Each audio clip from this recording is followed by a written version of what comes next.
네, 이어서 서정빈 변호사와 3대 특검 내용 분석해 보겠습니다. 어서 오십시오. 네, 안녕하십니까. 반갑습니다. 오늘 진행된 국무회의에 이른바 3대 특검 법안, 내란 특검법, 최상병 특검법, 김건희 특검법이 대통령 재가를 거쳐서 의결 또 공포됐는데, 내란 특검법은 12.3 비상계엄 선포와 관련한 윤 전 대통령의 범죄 의혹 11개가 수사 대상이고요. 최상병 특검법은 2023년 7월 실종자 수색 작전 중에 순직한 최상병 사건 경위와 또 수사 방해 의혹 등 8건이 수사 대상에 올랐습니다. 마지막으로 김건희 특검법은 김 여사 주가 조작 의혹부터 명태균 건진법사 관련 의혹까지 모두 16개 의혹이 수사 대상입니다. 이렇게 되면 3개 특검이 수사해야 할 대상은 모두 35건인데 일단 그 특검 법안이 공포되면 그 다음 절차는 어떻게 되는 거죠? 네, 이제 그렇게 되면은 국회의장이 2일 내에 이제 대통령에게 특검 임명 요청을 하게 됩니다. 2일 내에. 네, 그렇습니다. 네. 그리고 대통령은 그때부터 3일 이내에 후보자 추천을 다시 이제 국회에 의뢰를 하게 되고요. 네네. 그렇다면 지금 국회에서는 민주당과 이제 조국혁신당에서 특검 후보자를 한 명씩 추천을 하게 됩니다. 그리고 나서 이제 대통령이 그 중에 한 명을 이제 3일 내로 임명을 하는 절차를 진행하게 됩니다. 지금 그 하나, 둘, 셋, 넷, 5단계의 절차 중에서 특검 후보를 민주당과 조국혁신당이 한 명씩 추천한다. 지금 일각에서는 민주당과 조국혁신당 등 여권이 이 특검 후보 추천권을 독점하는 거는 독소조항 아니냐 이런 지적도 있어요. 여야 합의 추천이나 야당이 특검 후보를 추천하는 경우는 종종 있었지만은 정권을 쥔 쪽에서 특검 추천권을 독점하는 것, 이거는 본 적이 없는 것 같은데요.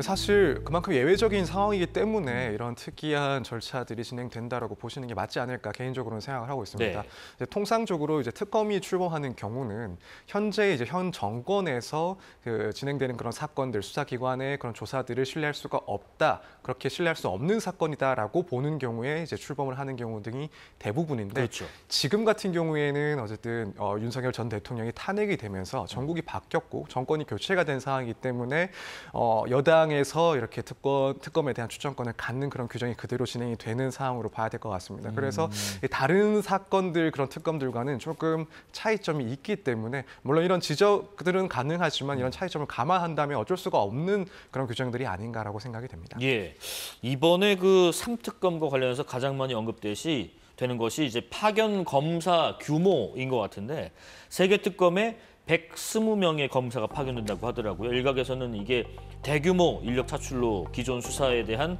기능 마비가 되지 않을까 우려도 나오는데, 반면에 그 민주당은 중앙일보 기사를 인용해서 이재명 수사에는 3년간 검사 150명, 150명이 투입됐다.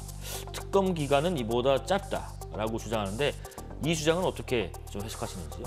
일단 파견 검사 수가 무척 많은 것은 분명한 것 같습니다. 네. 이제 과거 사례들이 비춰봤을 때 특검이 출범할 경우에는 뭐 파견 검사가 보통 20명에서 30명 정도였는데, 지금은 뭐 지금 내란 특검법만 보더라도 60명까지 파견 검사가 이제 일을 하게 되니까, 이게 검사만 60명이지 거기에 공무원까지 가면 네, 이제 또 100명 훨씬 더 넘어가고. 규모가 커지는 거죠.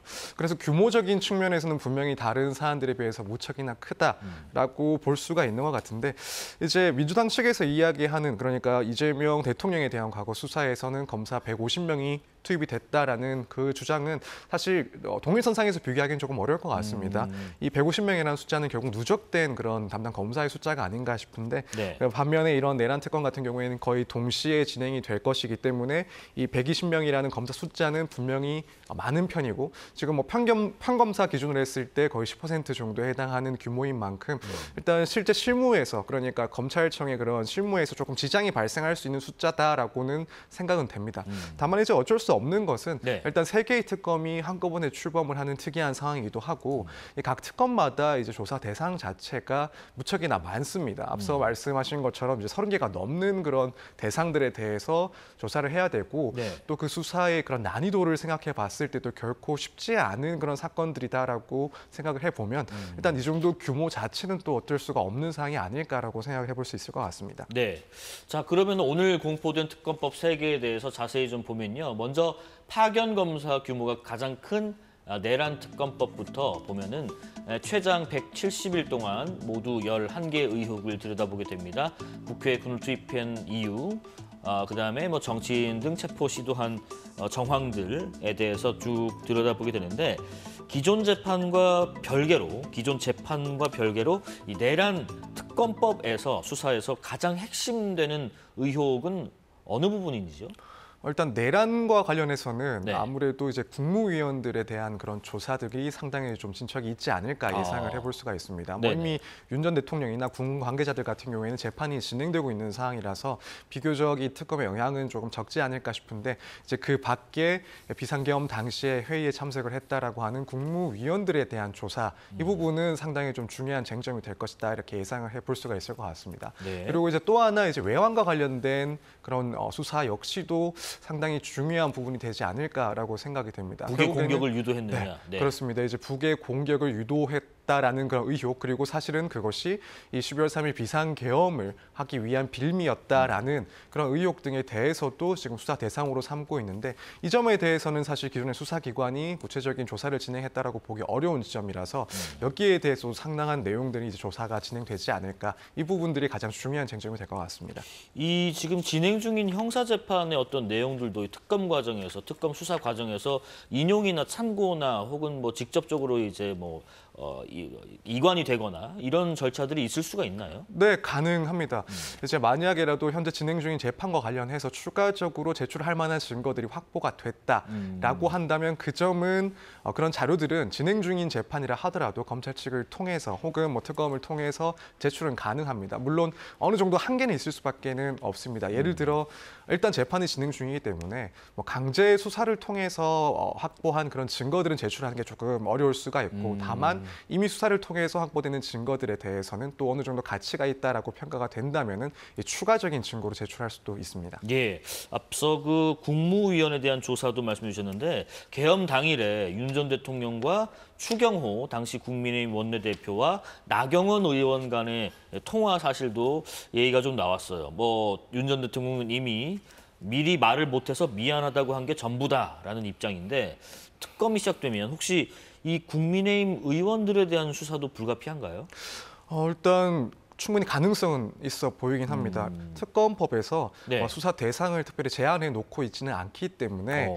이제 만약이라도 그런 의혹 등과 관련된 인물들에 대해서도 충분히 조사가 가능하지 않을까 생각이 되는데 지금 뭐 추경호 당시 원내대표라든가 혹은 나경원 의원 같은 경우에는 국회에 이제 계엄 그 군병력이 도착하기 이전에 윤 전 대통령과 통화를 했다라는 그런 의혹이 지금 제기된 상황이고 네. 그렇다면은 특검 입장에서도 당시에 어떤 통화 내용이 실제로 있었는지 여부에 대해서는 충분히 조사를 해볼 수 있다라고 생각이 됩니다. 그래서 뭐 그 이후에 다른 정황들을 비춰봤을 때 혹은 다른 증거들을 비춰봤을 때 뭐 피의자로 전환되느냐는 뭐 그 이후의 문제지만 최소한 관련자로서 참고인으로서의 조사는 진행될 수 있지 않나 이렇게 생각이 됩니다. 네. 이 또 40명이 투입되는 40명의 검사가 투입되는 김건희 특검법도 보겠습니다. 김건희 특검법의 핵심은 또 어느 부분일까요? 사실 지금 네. 핵심이라고 하기에 너무나도 수사 대상이 많습니다. 그래서 총 16개의 의혹에 대해서 수사를 진행한다라는 건데 네. 일단 그 사안의 의혹의 중대성, 무게감을 봤을 때는 지금 보시고 있는 저 내용들이 가장 중요한 수사 대상이 되지 네 않을까. 가지죠. 네, 네. 그렇습니다. 그래서 주가 조작 의혹이라든가 혹은 건진법사나 명태균과 관련된 그런 의혹들, 공천 개입 의혹, 그리고 이제 명품 가방 수수 같은 경우에는 그 수수 자체도 문제가 되긴 하지만 결국에는 이후에 청탁이 있었고 또 그 청탁에 따라서 어떠한 조치가 있었는지 이 부분이 또 중요한 문제가 될 수 있기 때문에 명품 가방 수수 의혹도 상당히 주요한 그런 내용 중에 하나가 아닐까 생각이 됩니다. 그 이번에 공포된 김건희 특검법에는 관저 의혹도 저 16사까지 안에 들어가는 걸로 적시가 돼 있던데 감사원이 지난 1월에 관저 공소 관련해서 뇌물 혐의로 감찰에 수사 의뢰한 사실이 뒤늦게 알려지기도 했는데 근데 이제 현행법상 대통령 기록물을 보려면 국회의원 재적의원의 3분의 2 이상의 동의가 있거나 고등법원장이 발부한 압수수색 영장이 필요하다고 하던데 관저 관련 기록물이 봉인 대상으로 지정이 됐다면 이번 특검법에서는 그것들을 볼 수가 없는 것인가 싶습니다. 네, 이제 그러한 걱정 때문에 이제 특검법에서 네. 이런 규정들을 완화하는 규정을 또 설립을 했습니다. 네네. 원래 같으면은 아까 말씀하신 것처럼 이제 국회의원 제적 3분의 2 이상의 동의라든가 혹은 고등법원장의 영장 발부가 있어야지 이 그렇습니다. 대통령 기록물에 대해서 열람이 가능한데 지금 이 특검법들에 의하면은 그 조건을 완화를 해서 국회의원 제적 5분의 3 이상의 동의가 있거나 혹은 이 지방법원장의 영장 발부가 있다면은 이 기록물들에 대해서 열람을 할 수 있도록 특별한 규정을 뒀습니다.